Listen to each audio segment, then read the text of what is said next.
Hey everybody, thank you for participating in our second Fix My Lab challenge. Here in this video, I'm going to go over what I broke and how you can fix this topology.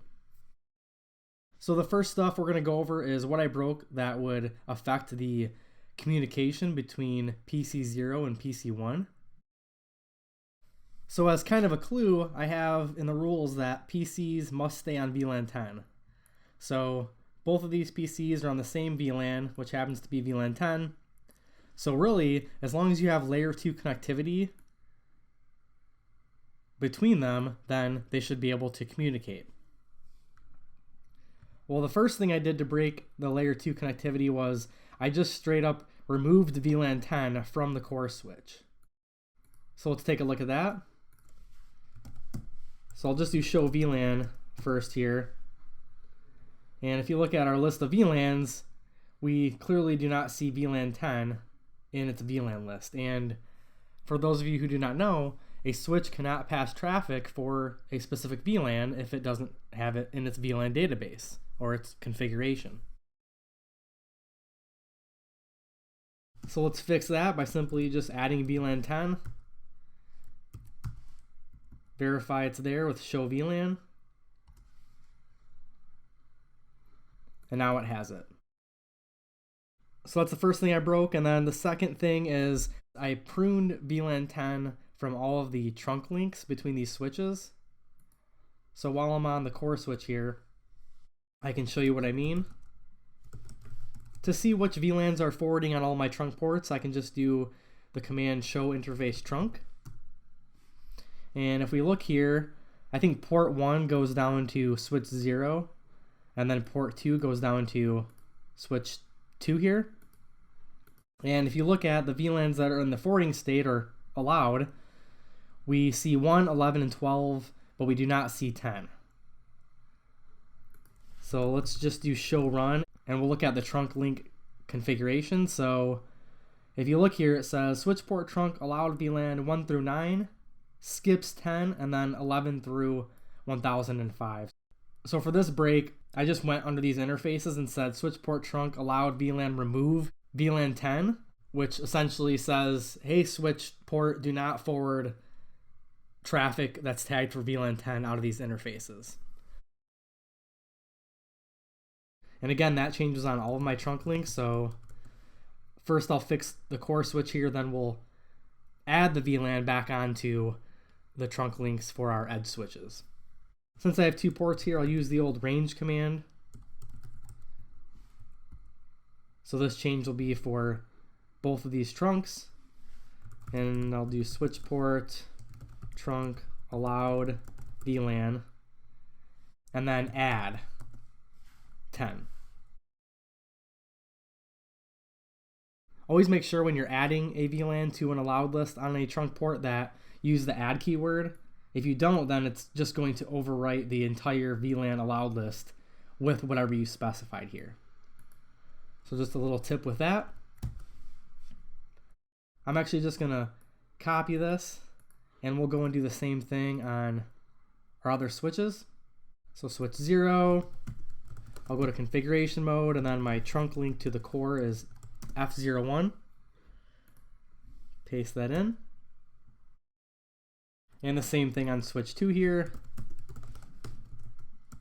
The topology is showing me that it's actually port 2 for that one. Right click and paste is another way you can paste things into the packet tracer CLI.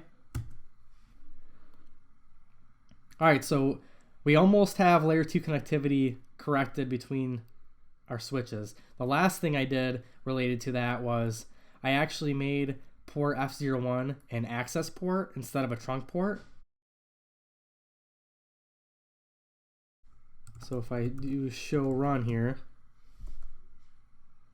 you can see port 1 is in access mode. So let's do switch port mode trunk. Once that goes green, at this point we should have layer 2 connectivity across VLAN 10 corrected, and PC0 should be able to ping PC1. Alright, it went green, so let me pull up PC0's command prompt and we'll attempt to ping PC1.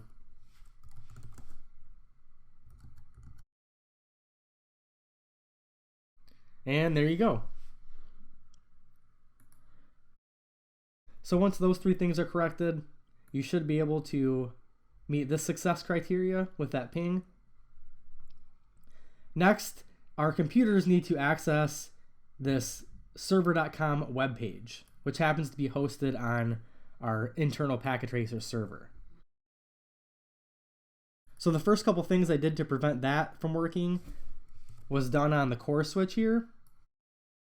The first thing I did was disable IP routing, which is a global command that without it, layer 3 switches cannot do inter-vlan routing. So this server happens to be on a different VLAN than these PCs.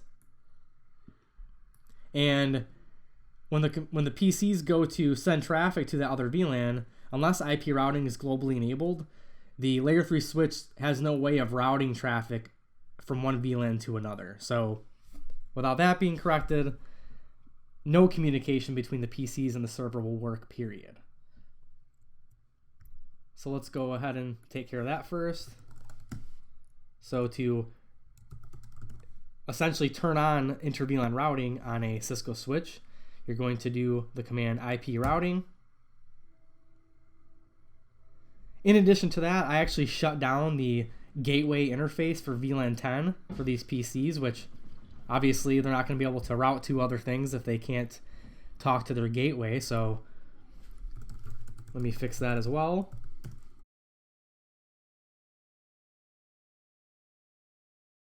So at this point, the computers should be able to communicate with the server, and hopefully I didn't make this lab too hard. I felt like everybody got through the first Fix My Lab challenge a little too easily, so I thought I would try to make this one a little bit more difficult. Please don't hate me if you struggled too much on it, but the last thing I did was I broke DNS on these computers. If you notice, the success criteria for accessing this web page was that the PCs had to go to server.com, which, since that's a name, it would rely on DNS. So some of you may have realized at some point, like, oh, I can communicate with the server via IP address, that should be good enough. Well, the true success criteria was accessing it via its name, server.com. So just to show you, so the server that hosts this web page, it has an IP address of 10.0.12.10. So if I pull up my computer, go to my web browser, and put in that IP address, now that we've fixed inter-vlan routing, I should get a web page, which I do. So that's great and all, but if I close this, open my browser back up, and put in server.com, it should fail.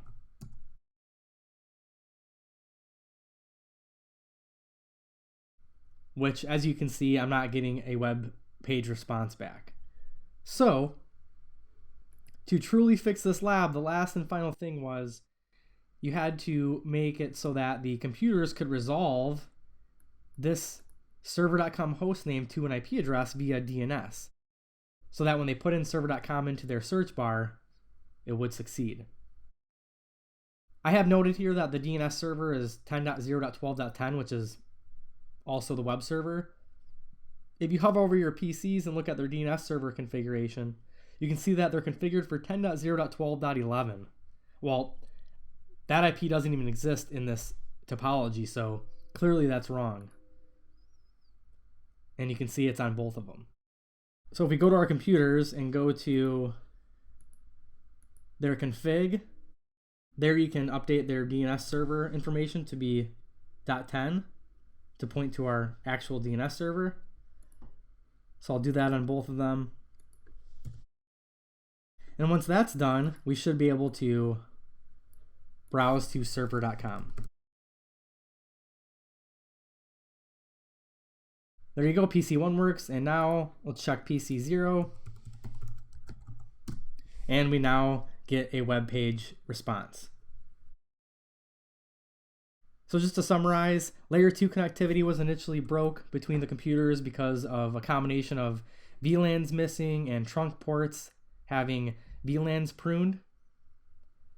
And then our PC to web server connectivity was broken due to inter-vlan routing and DNS issues. Alright, that's going to be it for the solution video. Don't forget to check back in every Monday on the IPversity website for the next Fix My Lab challenge. Take care and have a great weekend.